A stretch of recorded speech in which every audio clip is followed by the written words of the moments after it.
Chelsea Manalo, Bulacan! Si Chelsea Manalo ang kasalukuyang Miss Universe Philippines 2024 title holder. She is a young woman who is making history as the first Filipina of African-American descent to hold this title. Ang kanyang journey patungo sa pagkapanalo ng corona ay puno ng mga pagsubok at tagumpay. Here are some important details about Chelsea Manalo. Chelsea Manalo was born and raised in May Kawayan, Bulacan, Philippines. She has openly talked about being bullied because of her curly hair and dark skin. Her parents played a significant role in helping her build confidence and resilience. Chelsea was crowned Miss Universe Philippines 2024 on May 22, 2024. And now, she is getting ready to represent the Philippines in the upcoming Miss Universe 2024 pageant in Mexico. People admire her for her sincerity, passion, and commitment to her cause. Chelsea has taken part in various events after winning, like the GMA Gala 2024.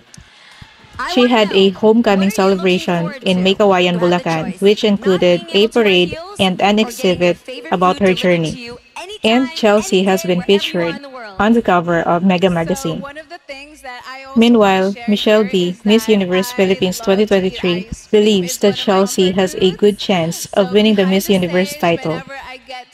Michelle has shared advice with Chelsea on time management, teamwork, and keeping the right attitude.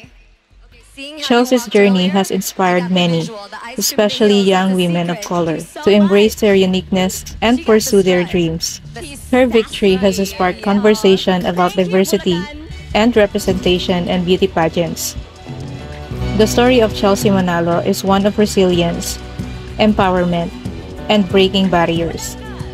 Her journey to becoming Miss Universe Philippines and her ongoing advocacy work are encouraging others to embrace their individuality and work towards their aspirations. As she prepares for the Miss Universe 2024 pageant, her story is sure to engage the audience and will leave a lasting impression.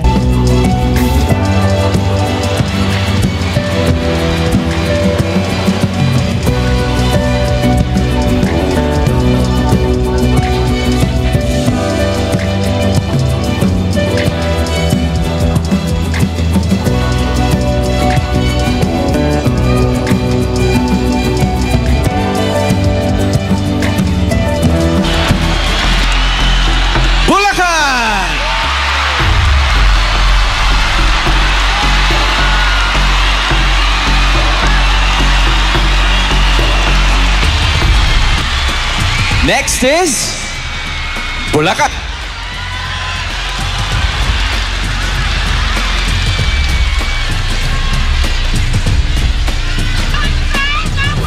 Thank you so much. All right. You are beautiful and confident. How would you use these qualities to empower others? As a woman of color, I have always faced challenges in my life. I was told that beauty has standard, actually. But for me, I have listened to always believe in my mother, to always believe in yourself, uphold the values that you have in yourself. Because of these, I am already influencing a lot of women who are facing me right now as a transformational woman. I have here 52 other delegates with me who have helped me to become the woman I am. Thank you.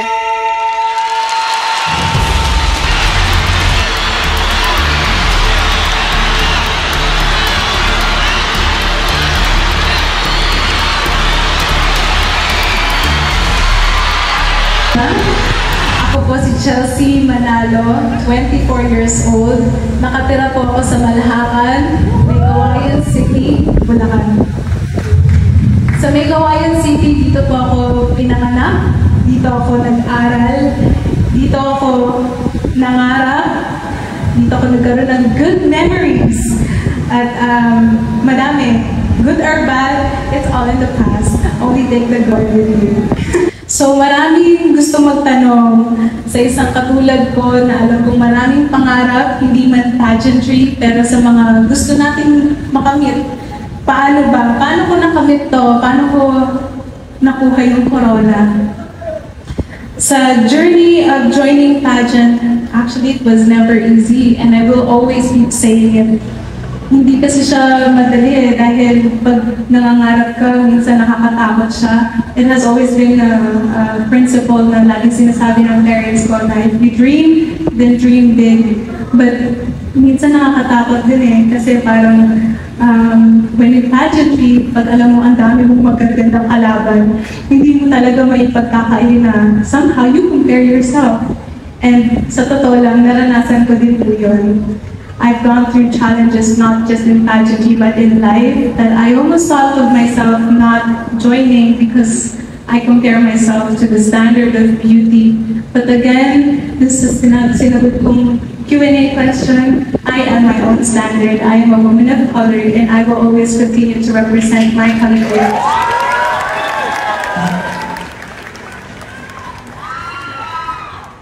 Pero sa suporta ng bawat kaibigan at pamilya ay alam kong malalagpasan natin ang mga pagsubok at sila ang tunay nating magiging makakasama natin sa pagiging matagumpay natin sa ating buhay. Actually, gusto kong umpisahan sa pangarap at yun ay sa eskwelahan. Sa San Isidro, San Roque Academy, kay Ma'am Lani, kay Ma'am Lalel, to all the faculty, staff, and teachers of San Isidro, you guys have imparted such a big role in my personality as a woman who I am right now. Malaking pasasalamat po yun sa inyo. Hindi lang din sa San Isidro, nag-aral actually po ako sa Cardinal St. Joseph Academy sa Pandayan. Pero growing up and dreaming to become a beauty queen, somehow nag-umpisa talaga siya sa school pageants dahil sila yung tunay na mga taong tutulong sa'yo who will also mold you to your dreams. It started with my parents, but of course, through education, with the teachers who will support you and your family. Sila yung tunay din na makakapagpubog sa'yo. Nag-umpisa sa pageantry, Macy Frisa. Alam naman natin, it's a really beautiful association for each and every private school, which we call Mekawayan City Private School Association. Then, Frisa. Dito, tuloy-tuloy na mold yung pangarap ko. Hindi lang dahil gusto ko magpaganda, pero dahil nakikita kong merong taong sumusuporta sa akin. Hindi agad ikaw magiging magaling, may learning, bakit hindi tayo minsan nagtatagumpay. Pero sabi ko, kung meron taong isa lang ang magpupush sa'yo, hindi ka mawawala sa landas, hindi ka mahihirapan to chase your dreams. Hindi lang naman isa, pero ang dami nila. Andito sila lahat.